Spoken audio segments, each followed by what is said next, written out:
आज हम आपके लिए लेकर आए हैं एक ऐसी कहानी जिससे आपको शिक्षा और ज्ञान का महत्व समझ में आएगा। ये कहानी है तीन दोस्तों की अलग अलग सोच। एक राजा अपने सिपाहियों के साथ जंगल में शिकार के लिए गया, लेकिन अचानक बारिश का मौसम होने की वजह से आकाश में अंधेरा छाने लगा।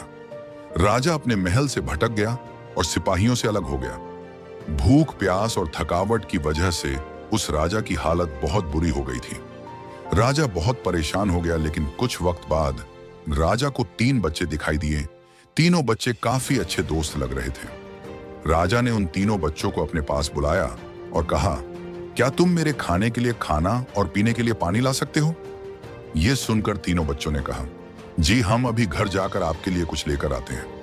ये कहकर तीनों बच्चे अपने गांव की तरफ भागे और अपने घर से राजा के खाने के लिए काफी कुछ ले आए।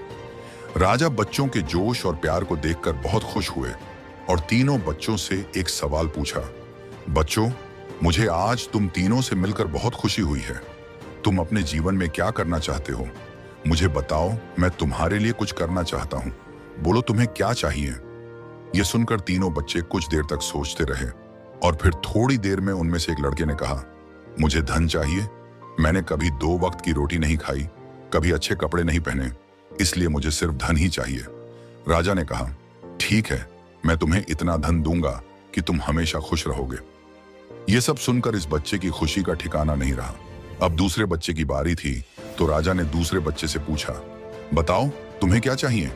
दूसरे बच्चे ने कहा, मैं चाहता हूं कि मुझे एक बंगला और घोड़ा गाड़ी मिल जाए, क्योंकि मेरा घर छोटा है और बहुत बुरी हालत में है। यह सुनकर राजा ने कहा, ठीक है, मैं तुम्हें बाला और घोड़ा गाड़ी दूंगा। अब तीसरे बच्चे की बारी थी, तो राजा ने तीसरे से पूछा, बताओ तुम्हें क्या चाहिए? तीसरे बच्चे ने कहा, मुझे ना धन चाहिए और ना ही बंगला। मुझे आप ऐसा आशीर्वाद दीजिए कि मैं विद्वान बन जाऊं और शिक्षा पूरी होने के बाद अपने देश की सेवा करने के लायक बन जाऊं। जब राजा ने तीसरे बच्चे की बात सुनी, राजा तीसरे बच्चे से बहुत खुश हुए और राजा ने उस तीसरे बच्चे के लिए सर्वोत्तम शिक्षा का इंतजाम करवाया। तीसरा बच्चा बहुत मेहनती था, इसलिए दिन रात एक करके उसने पढ़ाई की और बहुत बड़ा विद्वान बन गया और सही वक्त आने पर राजा ने उसे अपने राज्य का मंत्री बना दिया। अचानक राजा को सालों पुरानी वो घटना याद आ गई। राजा ने मंत्री से कहा, कई सालों पहले तुम्हारे साथ जो 2 बच्चे थे, अब उनका क्या हाल है? मैं एक बार चाहता हूं कि तुम तीनों से एक साथ फिर से मिलूं। एक काम करो, अपने तीनों दोस्तों को कल खान पर आमंत्रित कर लो। मंत्री ने अपने दोस्तों के पास यह संदेश भेज दिया। अगले दिन तीनों दोस्त राजा के सामने उपस्थित हुए। राजा ने कहा, आज मैं तुम तीनों को फिर से एक साथ देखकर बहुत खुश हूं। राजा ने मंत्री के कंधे पर हाथ रखकर कहा, इनके बारे में तो मैं जानता हूं, तुम दोनों मुझे अपने बारे में कुछ बताओ। यह सुनकर जिस लड़के ने धन मांगा था, उस लड़के ने कहा, महाराज मैं बहुत परेशान हूं। आपने जितना धन मुझे दिया था, उतना धन पाकर मैं बहुत आलसी हो गया और मैंने बहुत सी बेकार चीजों में अपने धन को बर्बाद किया और मेरा बहुत सारा धन चोरी भी हो गया। इसलिए मैं आज उसी हालत में हूं जिसमें आपने मुझे पहले देखा था।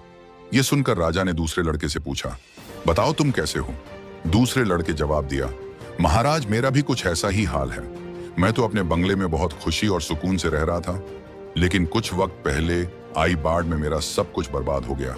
मैं भी उसी हाल में हूं जिसमें आपने मुझे पहले देखा था। यह सब सुनकर राजा ने कहा, अब इस बात को हमेशा याद रखना कि धन, दौलत, संपत्ति हमारे पास हमेशा नहीं रहती, लेकिन ज्ञान और शिक्षा ऐसे अनमोल खजाने हैं जो हमेशा हमारे पास रहते हैं और इसे कोई चुरा भी नहीं सकता। अगर तुम शिक्षा में विद्वान बन जाओगे तो धन और संपत्ति अपने आप तुम्हें मिल जाएंगे। इस कहानी से ये सीख मिलती है, दोस्तों, धन पाने का लालच हर किसी को होता है। हर कोई चाहता है कि वो अच्छे घर में रहे, अच्छा खाना खाए और अच्छे कपड़े पहनकर एक सेठ की जिंदगी जिए। लेकिन ज्ञान और शिक्षा के बिना अगर आपको बंगला, पैसा, गाड़ी मिल भी जाए, तब भी वो आपके किसी काम का नहीं, क्योंकि तब आपको समझ ही नहीं आएगा कि इसे संभालना कैसे है।